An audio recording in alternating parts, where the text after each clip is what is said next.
নমস্কার বন্ধুরা, আমি গৌরব চ্যাটার্জি। আমি একজন সাইকোলজিস্ট ও ম্যাথমেটিস্ট।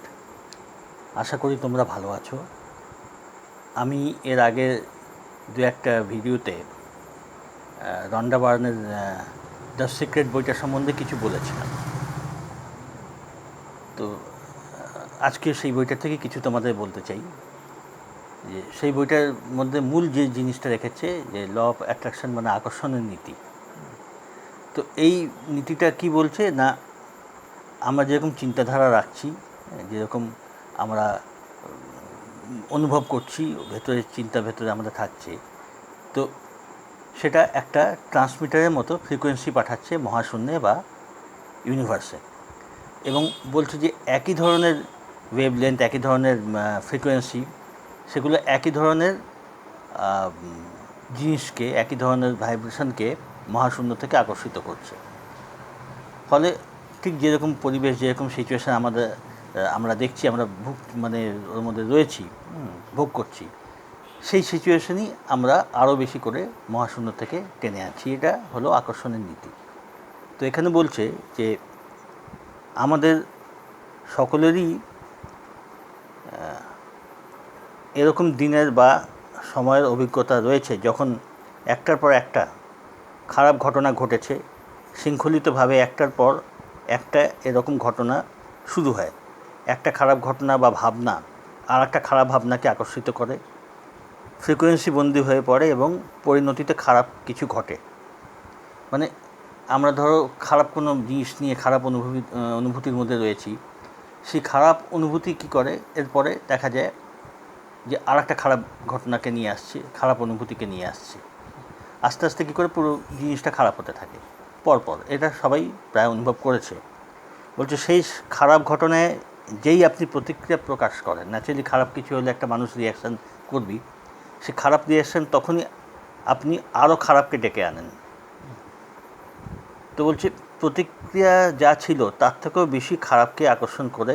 প্রতিক্রিয়া পরম্পরা অবশ্যই ঘটে চলবে যতক্ষণ পর্যন্ত না আপনি ইচ্ছাকৃতভাবে ভাবনার বদল করে নিজেকে অন্য ফ্রিকোয়েন্সিতে নিয়ে যাচ্ছেন। মানে এখন যদি অনুভব আমরা চেঞ্জ করি, ভাবনা চিন্তা ধরনটা চেঞ্জ করি, তাহলে আমাদের ফ্রিকোয়েন্সি চেঞ্জ হয়ে যাচ্ছে। মহাবিশ্বে যেটা ইউনিভার্সে যে ফ্রিকোয়েন্সি আমাদের যাচ্ছে, সেই ফ্রিকোয়েন্সিটা চেঞ্জ হয়ে যাচ্ছে। চেঞ্জ হলে কী হচ্ছে, তখন নতুন ফ্রিকোয়েন্সিতে ইউনিভার্স আমাদের রেসপন্স দিচ্ছে, তখন এই ঘটনাটা চেঞ্জ হয়ে যাচ্ছে, এই ধরনের খারাপ অনুভূতিগুলো তখন চেঞ্জ হয়ে যাচ্ছে। বলছে আপনি আপনার আকাঙ্ক্ষা অনুযায়ী ভাবনাকে পরিবর্তিত করতে পারেন, এটা ভালো কথা। আপনি যে আপনার ফ্রিকোয়েন্সি বদলাচ্ছেন আপনার অনুভূতির মাধ্যমে, তা নিশ্চয়ই উপলব্ধি করতে পারবেন। ফ্রিকোয়েন্সি চেঞ্জ হলে, চিন্তাধারা চেঞ্জ হলে ফ্রিকোয়েন্সি চেঞ্জ হবে, আর তখন আমার যে অনুভূতি সেটাও পরিবর্তন হবে। তো আকর্ষণের নীতি এই নতুন ফ্রিকোয়েন্সিকে ধরে নেবে। মানে যখনই আমি অন্য ধরনের অনুভব করতে চাইব, অন্য ধরনের চিন্তা চেঞ্জ করব, যে না এই ধরনের চিন্তা বা এই ধরনের অনুভূতির মধ্যে থাকবো না, চেঞ্জ করব, তো নতুন ফ্রিকোয়েন্সিতে আমরা চলে যাব। তখন এই আকর্ষণের নীতি নতুন ফ্রিকোয়েন্সিকে ধরে নেবে এবং আপনার জীবনের নতুন ছবি রূপে আপনার কাছে ফেরত পাঠাবে। তো নতুন যখন ফ্রিকোয়েন্সিতে আমরা যাব, তখন সেরকমভাবে নতুনভাবে আমাদের লাইফস্টাইল ধরনটা চেঞ্জ হবে, সিচুয়েশান চেঞ্জ হয়ে যাবে। তো সংক্ষেপে যে পয়েন্টগুলো বলছে এই বইয়ের নীতিগুলো, যে জীবনের মহারহস্য হলো আকর্ষণ নীতি। তারপরে বলছে আকর্ষণের নিয়ম বলে একরকম বস্তু পরস্পরকে আকর্ষণ করে। কাজেই আপনি যখনই কোনো ভাবনা ভাবেন, তখনই একই রকম ভাবনাকে আকর্ষণ করেন। ওই ধরনের যেরকম চিন্তা করছি, ভাবনা করছি, ওই ধরনের চিন্তা ভাবনাকে আমরা আকর্ষণ করি। ভাবনা হলো চুম্বকিত এবং ভাবনার একটি ফ্রিকোয়েন্সি আছে। আপনি যখনই কিছু ভাবেন, সেই ভাবনা মহাবিশ্বে প্রেরিত হয় এবং তারা একই ফ্রিকোয়েন্সিতে থাকা একই রকম বস্তুকে চুম্বক শক্তিতে আকর্ষণ করে। যা কিছু পাঠানো হয় সবই আবার উৎসে ফিরে আসে। ঠিক যে ধরনের চিন্তা, যে ধরনের ওয়েভ আমরা পাঠাই, ফ্রিকোয়েন্সি পাঠাই, ঠিক ওরকমই বস্তু, ওরকমই জিনিস, ওরকমই ফ্রিকোয়েন্সিতে আমরা আকর্ষিত করি। সেই ধরনের পরিবেশ, মানুষ, বস্তু আমরা আকর্ষিত করি যেরকম জিনিস নিয়ে আমরা ভাবি। আপনি একটি মানব ট্রান্সমিশন বা ট্রান্সমিশন টাওয়ারের মতো আপনার ভাবনার সাহায্যে একটি ফ্রিকোয়েন্সি প্রেরণ করছেন। যদি আপনার জীবনের কোনো কিছু বদলাতে চান, আপনার ভাবনার পরিবর্তন করে ফ্রিকোয়েন্সি পরিবর্তিত করুন। এটা ভালো জিনিস যে আমরা ট্রান্সমিটারের মতো কাজ করি, মানব ট্রান্সমিশন, সেইভাবে ট্রান্সমিট করি আমরা ভাবনা বা আমরা ফ্রিকোয়েন্সি, চিন্তা ফ্রিকোয়েন্সি। আর সেরকমই জিনিস আমরা মহাবিশ্ব থেকে আকর্ষণ করছি। তো আপনার বর্তমান ভাবনাই ভবিষ্যৎ সৃজন করছে।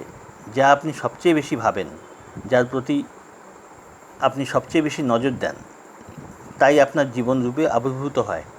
যে জিনিসটা আমরা সবচেয়ে বেশি চিন্তা ভাবনা করছি, সেই জিনিসটা সেটাই একদম ভবিষ্যতে আমাদের ভবিষ্যৎ আমরা এরকম চিন্তার ফ্রিকোয়েন্সি দিয়েই তৈরি করছি, সেটাই আমাদের ভবিষ্যতে আসছে যা আমরা ভাবছি। লাস্টে বলছে আপনার ভাবনাই বস্তু হয়ে ওঠে। যা আমরা ভাবছি, আমাদের সেই ভাবনা চিন্তাই বস্তুরূপে আমরা বাস্তবে দেখতে পাই। মানে ওই জিনিসটা বস্তু, পরিবেশ, ওরকম মানুষ আমরা দেখতে পাই। তো এই জিনিসটা যেরকম আমার আগের ভিডিওগুলোতে আমি বলে এসেছি যে আমাদের অবচেতন মন, ওই একই অবচেতন মনের মাধ্যমেই মহাবিশ্বে, মহাশূন্যে আমরা ফ্রিকোয়েন্সি পাঠাই বা যাই হোক।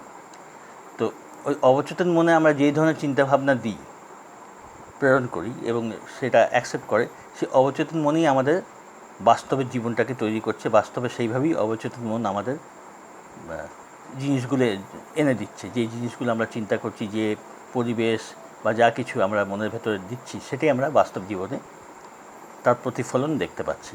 এটাই আমি আগেও বলে এসেছি, সেই জিনিস এটা বলছে। তো এই হলো মূল এর বক্তব্য। তো আমাদের কর্তব্য এটাই যে আমরা যেন চিন্তাভাবনাগুলোকে পজিটিভ রাখি, যাতে অবচেতন মন বা তার মাধ্যমে ব্রহ্মাণ্ডে যে ট্রান্সমিট আমরা করি সেটা যেন পজিটিভ হয়। ঠিক আছে, তোমরা ভিডিওগুলো দেখতে থাকো, ভালো থাকো, সঙ্গে থাকো।